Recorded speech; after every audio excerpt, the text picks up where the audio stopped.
এই বাসায় থাকাটা দিন দিন আমার জন্য একটাও শান্তির ব্যাপার হয়ে যাইতাছে। কি যে করমু, ভালোই লাগে না কিছু।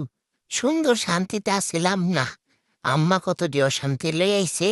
এখন সারাদিন আমি বিরক্ত বিরক্ত থাকি। এখন কি যে করমু, যাই একটু দেখি কি করা যায়।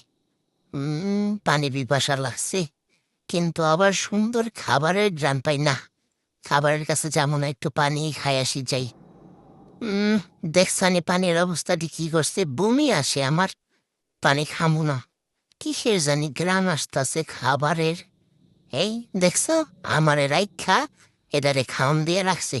মেজাজটা কেমন হয়, কেমন হয়, কিন্তু গ্রানেও তো মাথা নষ্ট হয়ে যায়। না একটু দেখি দেখি, একটু ইটটা খামু কি না। হ্যাঁ, উঠি, যা আছে কপালে। খাওয়াটা কি ঠিক হইব, রাগও তো কইরা রইছি।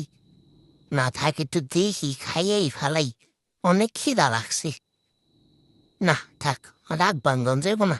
রাগটা ভাঙলে একটা বিচ্যুতি হয়ে যাবো গা। কিন্তু কি করবো, খিদাও তো লাগছে। থাক, খাইয়েই ফেলাই সব রাগ ভাঙ্গে। কি যে শান্তি লাগে।